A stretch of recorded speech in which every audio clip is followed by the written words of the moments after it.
Riuh panggung politik tak kunjung reda diaktifkannya kembali Basuki Cahayapurnama sebagai Gubernur Jakarta usai pilkada menuai polemik. DPR dan pemerintah berbeda suara soal pengaktifan tersebut. Status Ahok sebagai terdakwa menjadi pangkal persoalan. Hak angket pun digulirkan. Akankah angket Ahok lolos dalam paripurna? Benarkah tidak ada muatan politik dalam hak angket tersebut? Saudara, inilah Satu Meja episode Angket Ahok Jalan Terus bersama saya, Budiman Tamerjo.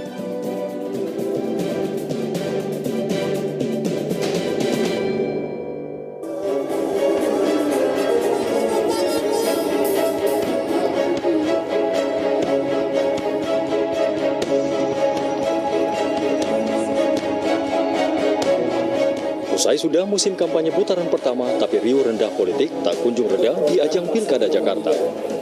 Kontroversi merebak atas pengaktifan kembali Gubernur Basuki Cahayapurnama. Ahok menyandang status terdakwa dalam kasus dugaan penodaan agama. Sejumlah kalangan menilai dengan ancaman hukuman paling lama 5 tahun telah memenuhi syarat penonaktifan Ahok sebagai orang nomor 1 di Jakarta. Sebabnya, pengaktifan Ahok sebagai gubernur bertentangan dengan pasal 83 Undang-Undang Pemerintahan Daerah.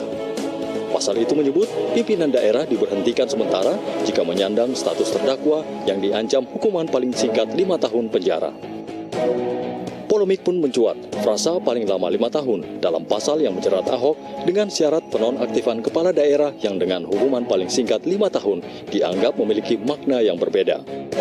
Adalah Menteri Dalam Negeri Cahyokumolo beralasan keputusannya tidak memberhentikan Ahok sebagai Gubernur DKI sesuai undang-undang. Sebab ada perbedaan tafsir pada frasa tersebut dan kedua, belum dituntut oleh jaksa di pengadilan.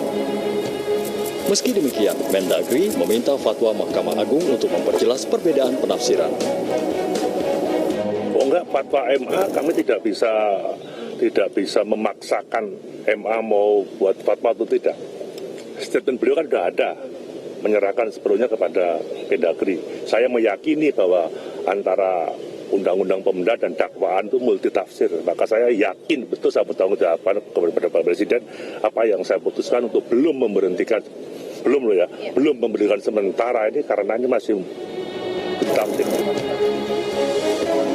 Menanggapi langkah Mendagri, Wakil Ketua DPR Fadli Zon menilai pemerintah telah melanggar undang-undang.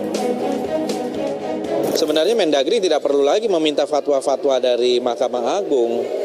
Ya, lakukan saja. Kalau memang tidak ada keberpihakan kepada saudara Basuki Cahayapurnama, berhentikan aja sementara. Itu amanat dari undang-undang kok. Tak sejalan dengan pemerintah, sejumlah anggota DPR pun menggulirkan hak menyelidiki keputusan pemerintah alias hak angket. 4 fraksi di DPR, Gerindra, PAN, PKS, dan Partai Demokrat sepakat memulai hak angket penonaktifan Gubernur DKI Basuki Cahayapurnama yang dikenal dengan Ahok Gate. Kini angket telah sampai di meja pimpinan DPR dan akan segera diputuskan melalui sidang paripurna parlemen. Akankah Ahok Gate lolos dan mungkinkah akan meluas dari masalah Jakarta menuju pemerintah pusat alias Presiden?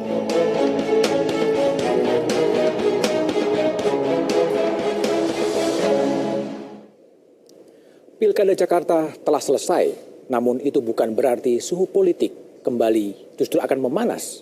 Satu meja malam ini, saya akan membahas soal kontroversi diaktifkannya kembali Gubernur Jakarta Basuki Cahayapurnama bersama dengan Bapak Refrisal dari Partai Keadilan Sejahtera. Waalaikumsalam. Ada Bivitri Susanti, dosen hukum Sekolah Tinggi Ilmu Hukum Jentera. Malam. Selamat malam. Bang Bivitri. Ada Mas Arief Wibowo dari politisi PDI Perjuangan dan ada Robert Andi Jaweng dari KPPOD. Malam Robert. Saya ke Bang Refrisal terlebih dahulu. Kenapa yang dipilih angket bukan instrumen hak interpelasi atau menggunakan rapat kerja sebetulnya dalam konteks menyikapi diaktifkannya kembali Basuki sebagai Gubernur Jakarta? Kalau masih samar-samar melanggar undang-undangnya, masih diragukan melanggar undang-undangnya, baru interpelasi kita. Oke. Kalau ini kita duga sangat kuat Presiden melanggar undang-undang nomor 23 tahun 2014. Di mana? Pasal 83 ayat 1, 2 dan 3. Bukankah memang ada penafsiran yang masih berbeda? Nggak ada penafsiran. Bagi nggak ada penjelasan di undang-undang. Cukup jelas. Cukup jelas. Cukup jelas. Tidak ada. Meskipun Makanya pakar hukum termasuk Pak Mahfud, termasuk Henry Dayana, termasuk siapa yang mantan Menko Hamdan Zulfa, banyak pakar hukum sebetulnya. Yang Profesor Ramli, tidak ada yang, saya kira yang saya tahu yang berbeda Rafli Harun ya, yang saya baca. Rafli Harun. Yang lain kok Profesor Doktor kok sama. Ngajak di debat sampai kalau berani debat 300 kita undang di Pengadilan Tinggi tentang ayat ini. Ditantang tuh sama profesor. Jadi kalau bagi penandatanganan angket pelanggarannya sudah sangat jelas. Sangat jelas. Oke. Kami menduga kuat. Ini makanya kita bangga. Kalau sebetulnya nggak perlu hak angket, nggak perlu hak angket kalau Pak Jokowi ini kan ayat ini pasal ini untuk presiden kan, yang menentukan gubernur kan presiden adalah presiden. Jadi ayat ini adalah untuk presiden. Kalau presiden tidak menaktifkan tiba-tiba ya besok. Saya kira udah nggak ada ruhnya. Artinya kalau besok presiden mengeluarkan kepres dan memberhentikan sementara Basuki, angket selesai juga? Selesai. Oke, saya tanya ke Mas Arief lah. Tadi dikatakan sudah sangat jelas sebenarnya terang benderang bahwa presiden itu melanggar undang-undang ketika mengaktifkan kembali Ahok. Ya itu kan tafsirnya. Tafsir? Ya kan tafsir. Kalau di hukum yang saya belajar begitu ya, itu kan ada asas-asas. Asas-asas itu dalam tindak pidana, hukum pidana itu harus bersifat limitatif, ya, kemudian pasti dan tidak boleh dianalogikan. Nah bunyinya saja paling singkat 5 tahun. Kalau paling singkat itu ya sekurang-kurangnya 5 tahun. Itulah yang berbeda dengan sangkaan dan bahkan sekarang dalam posisi terdakwa dakwaan 5 tahun paling lama 5 tahun, yang satunya pasal alternatifnya 156 adalah paling lama 4 tahun. Nah itu tafsir dan pengertian yang berbeda. Menurut saya justru jelas dan tegas bahwa karena itu presiden tidak bisa memberhentikan sementara Ahok sebagai gubernur, kecuali memang kemudian pidana yang didakwakan itu ancaman hukumannya memang paling singkat atau sekurang-kurangnya. Nah itu yang pertama. Yang kedua saya kira kalau hanya soal yang debatable itu sebaiknya DPR memanggil pemerintah saja, misalnya Mendagri atau berbagai pihak yang terlibat pada proses itu untuk dimintai keterangannya melalui rapat kerja ya. Kalau memang nanti tidak puas bisa ditingkatkan ya dari hak bertanya menjadi hak interpelasi. Tidak tiba-tiba angket ya. Saya kira angket itu hak institusional DPR, diatur di Undang-Undang 17 2014 tentang MD3 di pasal 79 ayat 3 sudah jelas untuk kepentingan apa angket itu. Jadi menurut hemat kami adalah tidak bisa digunakan secara sewenang-wenang dan serampangan.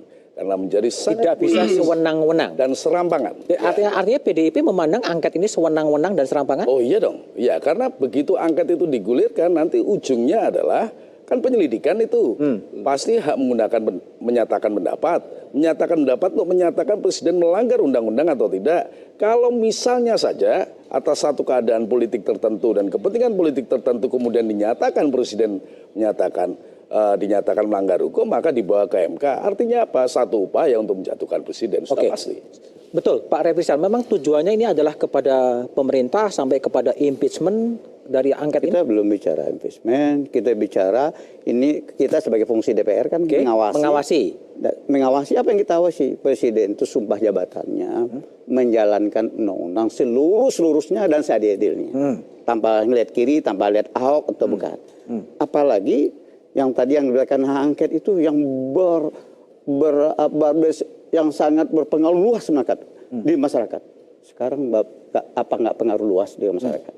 Tapi kalau saran Mas Arief Islam tadi, 1, ada aksi bela Islam 2, ada aksi bela 3, 7 juta orang yang hadir di Monas. Yang kemarin kalau nggak dihalang-halangin lagi kemarin, yang di Istiqlal, itu nggak muat sampai tumpah ruah juga keluar. Itu apa yang udah 4 kali.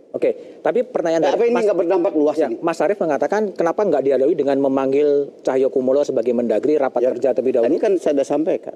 Kalau kita anggap ini samar-samar melanggar undang-undangnya, tidak tegas melanggar undang-undangnya, cukup kita interpelasi atau kita panggil lebih ringan lagi, kita panggil aja Menteri Dalam Negerinya, bisa berdiskusi dengan Menteri Dalam Negeri rapat kerja. Itu kalau kita anggap kita anggap hanya samar-samar. Oke. Ya, melanggar undang-undang. Kalau saya berpendapat, kami berpendapat yang mengusulkan hak angket, saya sejak pertama yang mengusulkan kepada fraksi PKS, saya minta izin tanda tangan. Kalau PKS belum inisiasi, saya akan inisiasi hak angket ini. Saya sampaikan di Twitter saya akan menggunakan hak konstitusional saya. Sabtu saya dah waktu itu juga termasuk melantik Ahok di masa cuti itu juga melanggar undang-undang. Melanggar peraturan KPU juga dilanggar itu. Ya. Kan jam 00 habisnya dia. Ya. Artinya kalau dia dilantik lagi, itu udah dilanggar lagi. Itu fasilitas negara berarti udah kembali ke dia kan? Oke. Masa kampanye belum habis. Saya ke Bivitri lah, mungkin sebentar sebelum closing di segmen pertama. Perbedaan pandangan hak angket menurut Anda cukup tepat untuk menyelesaikan dugaan pelanggaran yang dilakukan oleh pemerintah? Kalau dalam pandangan saya sebenarnya kurang tepat. Kenapa? Karena hak angket itu tujuannya kan sebenarnya untuk memeriksa atau menyelidiki ya kebijakan pemerintah yang penting, strategis dan berdampak luas. Saya melihat sebenarnya kasus Ahok ini lebih kepada pemilihan kepala daerah di DKI Jakarta saja. Ini tidak menyangkut isu nasional yang demikian besar begitu. Soal tafsir nanti kita kalau nggak salah akan dibahas setelah ini ya. Saya juga punya pandangan lain soal itu. Tapi kalau soal penggunaan hak angketnya sendiri, saya kira sebenarnya tidak tepat. Karena masih banyak forum lain yang bisa dipergunakan. Misalnya rapat kerja dengan Menteri Dalam Negeri ya. Paling tidak itu dulu bisa dipergunakan. Kalau saya melihat ini sebenarnya adalah move politik untuk untuk menekan kepentingan pilkada. Ya, pada akhirnya kan begini, yang akan ditekan jelas adalah presiden ya, karena menurut pasal 83 Undang-Undang Pemda ayat 3-nya dikatakan yang harus mengeluarkan pemberhentian sementara adalah presiden. Jadi memang ini tekanan untuk presiden untuk segera memberhentikan sementara Ahok. Nah, dampaknya apa? Satu, punya efek pada pilkada putaran kedua, dan kemudian yang kedua tentu saja dari segi popularitas Ahok sendiri pasti akan ada dampaknya. Jadi lebih ke arah manuver politik ya? Saya melihatnya ini manuver politik. Ya. Bagaimana sebenarnya Refri Sal menjawab, apakah betul hak angket sebagai manuver politik? Jawabannya setelah jeda berikut ini.